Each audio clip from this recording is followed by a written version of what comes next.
Hello, welcome to EPG Pashala Spanish. My name is Nabil Ansari and I teach Spanish in the Center of Spanish, Portuguese, Italian and Latin American Studies in Jawaharlal Nehru University, New Delhi. We are in the paper entitled Spanish Grammar 1. In this module entitled Alguien dice algo en algún lugar, you are going to learn more about determiners such as indefinite determiners. We will also learn about the use of some interrogative determiners as well as some adjectives, and by doing so you will be able to express vagueness and different quantities of elements and people, ask for quantities, and also ask to define elements, action or people that are unknown. So we start with the indefinite determiners. So think of a situation where you can't give the exact quantity of things, but somehow you need to determine it vaguely or approximately. For example, if we say politician A, journalist. How many questions do you have for me? Not many. So if there is a journalist and a politician, and if the politician is asking how many questions do you have for me, and the journalist says not many, so this not many is expressing that he is not telling the exact quantity of the thing, but he is just determining it in a vague manner. So same thing in Spanish can be said as ¿Cuántas preguntas tienes para mí? No muchas. So not many is no muchas. So we start with indefinite determiners. Now think of a situation where you can't give the exact quantity of things, but somehow you need to determine it vaguely or approximately. For example, if someone asks how many questions do you have for me, and you reply not many, so not many is actually is a reply whereby you are not telling the exact quantity or the exact number of questions that you have for that person. So same thing can be said in Spanish as ¿Cuántas preguntas tienes para mí? Meaning how many questions do you have for me? And the reply is no muchas, meaning not many. So in this case, as you see, the person gives an approximate idea on the number of questions he is going to ask the another person without giving him the exact number. Thus he uses the indefinite no muchas to give that vague understanding. Thus we can say that indefinite adjectives, that is adjetivos indefinidos, are those adjectives that talks about things or people in vague, general and not in a precise way. Even though in English the indefinite adjectives do not change, that they remain the same, but in Spanish, as you know, like other adjectives, the indefinite adjectives will also change according to the number and gender. So they will have four forms, that is masculine singular, masculine plural, feminine singular and feminine plural, like all the other adjectives that we have learned till now. Now most common indefinite adjectives are given below. Now we are going to see in detail the most common indefinite adjectives. So the first one is a set of adjectives that refer to indeterminate number of persons or thing. So this set will is referring to indeterminate number of persons or things, and they are algún, alguna, algunos, algunas. So this algún, alguna means some, algunos, algunas means any. So algún, alguna, algunos, algunas meaning some or any. Same way ningún, ninguna, ningunos, ningunas. Now ningún, ninguna is it means no or not many, and ningunos, ningunas, even though are at times written, but it's hardly used in spoken Spanish. So as you can see here, this algún, which has got this asterisk, it is used before a masculine singular noun. That is, before a masculine singular noun, this alguno will lose its o and it will become algún. Otherwise it is alguno, alguna, algunos, algunas. Now let's see some example. For example, if I say ¿Hay algún libro de español aquí? Is there any Spanish book here?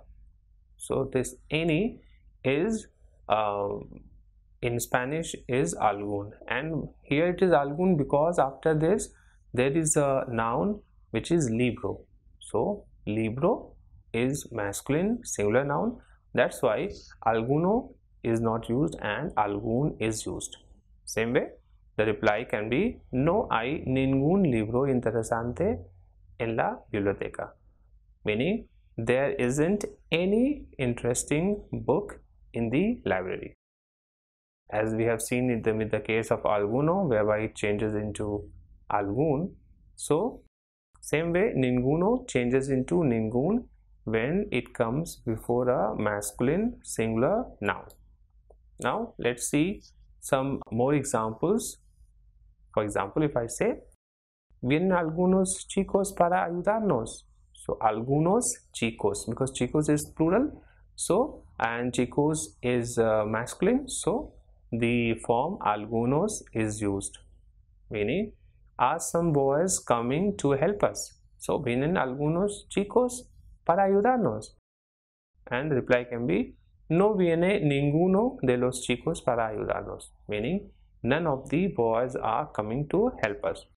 So as I mentioned, ningunos is hardly used, so here we can see that ninguno is used, and in the sentence is no viene ninguno de los chicos para ayudarnos. So the difference between algún or ningún depends on the sentence. If the sentence is affirmative, then you have to use the series algún, alguna, and if it is negative, then series ningún, ninguna. So we have seen the examples of these indefinite adjectives, which were alguno, alguna, algunos, algunas, whereby alguno changes into algún when it comes before a masculine singular noun, and in negation we have ninguno, ninguna, ningunos, ningunas, whereby ninguno will change into ningún before a masculine singular noun, and these refer to indeterminate number of persons or things. Now let's see some more. So the next set is cada. Cada means each, and cada remains same, that is it will not change in any form, that is it will not change in feminine, and also it will not change in masculine plural or feminine plural, meaning it remains same for every form. So cada means each or every. So for example, if I say every weekend Amelie visits her father, so here every weekend can be said as cada fin de semana Amelie visita a su padre. So cada fin de semana can mean each weekend or every weekend. So cada means each or every. But the third is cualquier o cualquiera. Now cualquier or cualquiera means any, or means whatever, whichever, whoever or whomever. So it can be used both for, and cualquiera can be used for both masculine and feminine nouns if it comes after them. Now we'll see the examples also, whereby we will use these two terms, cualquier and cualquiera. So cualquier is masculine singular and cualquiera is feminine singular, but as we mentioned that cualquiera can be used both for masculine and feminine noun if it comes after them.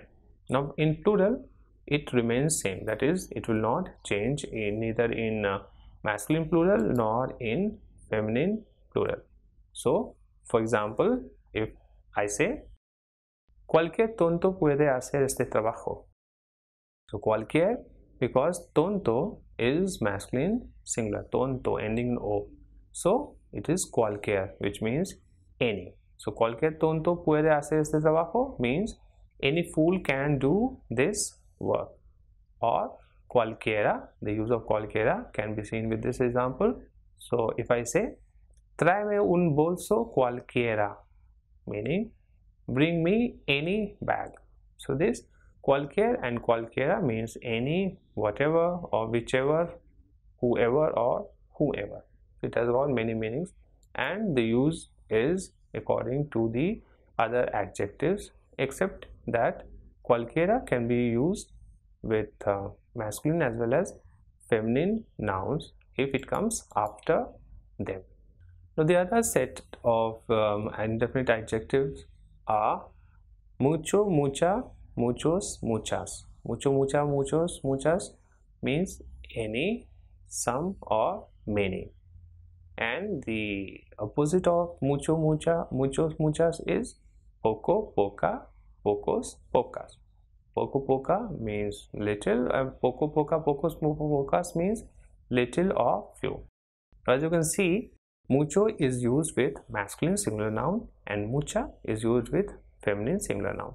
Same way, poco is used with masculine singular noun and poca is used with feminine singular noun. And the plural muchos and is used with masculine plural noun, and muchas is used with feminine plural noun. And same way, pocos is used with masculine plural and pocas is used with feminine plural noun, like any other adjectives that we have seen. So let's see some examples with these indefinite adjectives. So mucho means many or a lot. So if I say today I have a lot of work, so it can be said as hoy tengo mucho trabajo. So mucho, because after it the word that is coming is trabajo, which is masculine singular. Same way, if I say I'm feeling very hot, so this is said as tengo mucho calor. Why mucho? Again, because after this very hot, that is after this very, this hot in Spanish is calor, el calor, because it's masculine. That's why we are using mucho calor. But mucha, when do we use mucha? It is used with feminine singular. So thirst in Spanish is la sed, meaning it is feminine. So if I say I'm very thirsty, so this very is used in this sentence in Spanish, it will be mucha. The same thing can be said as tengo mucha sed. And another example with plural, if I say Cecilia's sister has lots of kids. So this lots of kids is plural, that is masculine. So this will be said as la hermana de Cecilia, meaning Cecilia's sister. So la hermana de Cecilia tiene muchos niños. So this was about muchos, plural, that is lots of or many kids. And muchas will be with masculine or with feminine plural. So if I say she tells me many fairy tales. Fairy tales is historias de hadas, but it is feminine plural. So this many will be or this sentence can be said as ella me cuenta muchas historias de hada.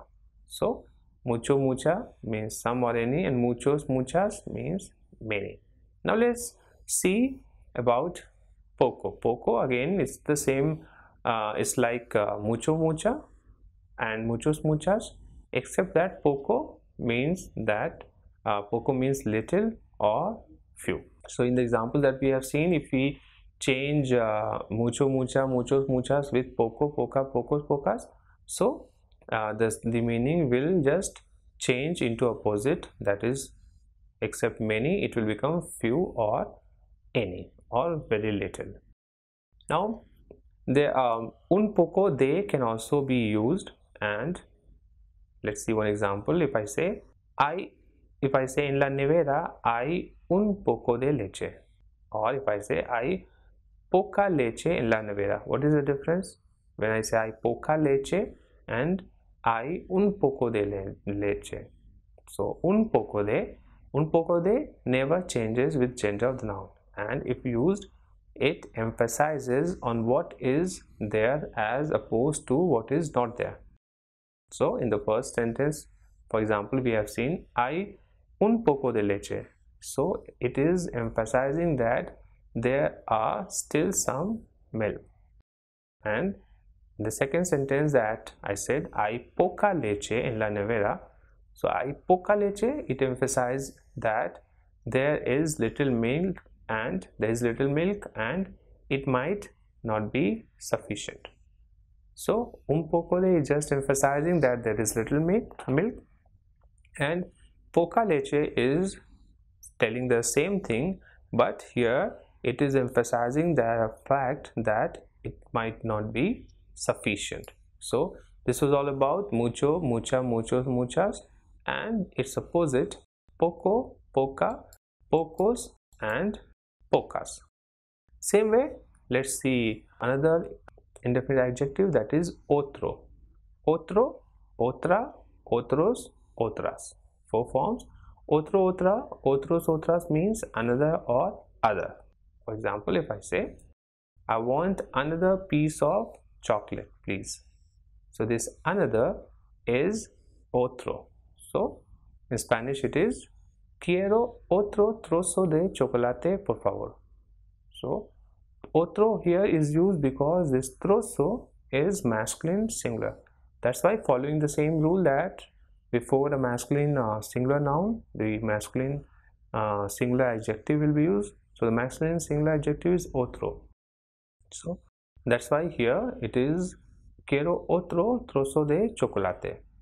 Same way, if we say give me other apple please, or another apple please, so it will be me das otra manzana por favor, o dame otra manzana por favor. Now this manzana is feminine singular, that's why in the sentence it is otra manzana. Now let's see its plural. In masculine, if we say in English, you don't know that there are other details of the cases. So detail in Spanish is el detalle. So details will be los detalles. That's why other details will be otros detalles. So in the sentence, you don't know that there are other details of the case. So the same will be said as tú no sabes que hay otros detalles de este caso. So other details is otros, because details is masculine plural, that's why we are using otros.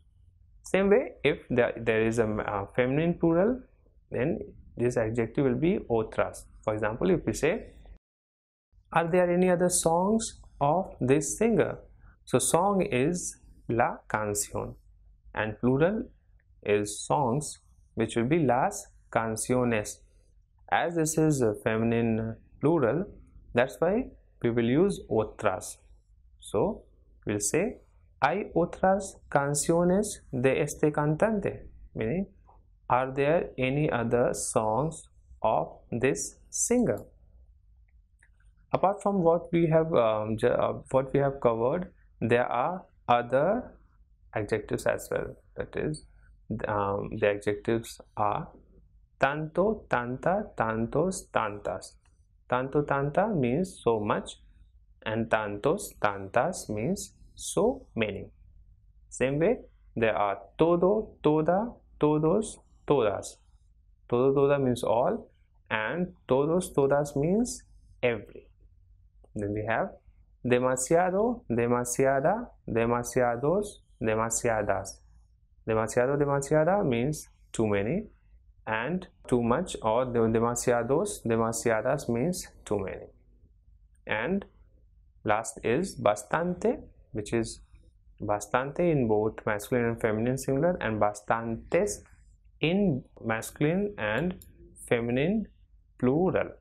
Now let's see some of the examples of the indeterminate adjectives that we have just mentioned so that you can understand it better. So the first example is with tanto. Tanto means so much. So if I say I don't like so much confusion, so it will be in Spanish will be no me gusta tanto jaleo. Or if I say so many, so this will be tanta. If after this so many comes a feminine singular. For example, if I say so many people, what a surprise, so it will be tanta gente, que sorpresa. Same way, if I say if I take the example of todo, and if I say todo el día llueve en Mumbai en el monsoon, meaning in Mumbai it rains the whole day during the monsoons. So this todo here is all day or whole day. So todo means all or every or whole depending on the context. Same way, if I take an example of demasiado and I say demasiado means too much or too. So if I say it's too hot in Delhi in summer, so the same thing can be said as hace demasiado calor en Delhi en verano. So hace demasiado calor, demasiado is too hot or too much hot. And if I take one example of bastante, so as we have seen that bastante will be for both masculine as well as feminine singular, and bastantes will be for masculine as well as feminine plural. And bastante means quite or quite enough. So if I say a sentence in English that is today I have quite many things to do, so the same can be said in Spanish as hoy tengo bastantes cosas que hacer. So bastantes here as we have seen mean quite or quite many in the sentence. So likewise we have another that is in Spanish. In Spanish it is varios, varias. Varios, varias means many or several. So if I say I have many hobbies but swimming is not one of them, so the same thing can be said as tengo varios hobbies pero nadar no es uno de ellos. And let's take another example. If I say there are various clothes shop in this market, so this clothes shop will be tiendas de ropa, as tiendas is feminine plural, so we will use varias meaning various or several. So hay varias tiendas de ropa en este mercado. Then there are some which are neutral, meaning that they will not change. So they function as adjectives when succeeded by they for determining the quantity of uncountable nouns. So when they are used before they, whereby they determine the quantity of uncountable nouns, so they will be neutral. And these are algo meaning something and nada meaning nothing. So algo means something and nada means nothing in Spanish. So if I say in the fridge there is some milk but no bread is left, so the same thing can be said as en la nevera hay algo de leche pero no queda nada de pan. So here algo de leche, that there is some milk left but no bread is left, so no queda nada de pan. So algo and nada is neuter, that means that it will not change. So as you see here we have the same pattern as ningún, ninguna or algún, alguna series. When the sentence is affirmative we use algo de, and when the sentence or the clause in a sentence is negative we use nada de, as we have seen in the sentence. Now let's talk about another indeterminate adjective, that is los demás. Los demás is, as you can guess, it's already in plural. So los demás is masculine plural and las demás is feminine plural, and los demás and las demás means the rest. So if we take an example, that is, and we say, where are the rest of the boys, then in Spanish it will be donde están los demás estudiantes. And if I say the rest of the girls are not going to come, so the same can be said as no van a venir las demás chicas. So los demás estudiantes, because the rest of the boys masculine, so boys masculine plural, that's why los demás. And las demás because the rest of the girls are not going to come, so las demás, because after that the noun is girls, that is chicas. So these were all about the adjectives that we have seen till now. Now we are going to talk about indefinite pronouns. What are indefinite pronouns? Indefinite pronouns are pronouns whose function is to replace a noun expressing quantity, identity, or another notion in an imprecise or indeterminate way. They are mostly same as the indefinite adjectives. Now here is a complete list of these pronouns. So as we have seen that the indefinite adjectives will change into masculine singular, masculine plural, same way feminine singular and feminine plural. So now we are going to see some of the indefinite pronouns. So we start with algo. Now algo, it is a neutral indefinite pronoun, which means something, and it is used to refer to things or abstract notions. Algo. And then nada is nothing or anything, and it is also neutral and is used to negate the existence of indeterminate or abstract things or notions. So it is the opposite of algo. Algo meaning something and nada means nothing. Same way, alguien is always used to refer to the existence of a person. It has only one form, alguien, and alguien means someone, and the opposite of someone is no one or none, and referring to a person it is nadie. So nadie is used to negate the existence of indeterminate number of persons, and it also had only one form.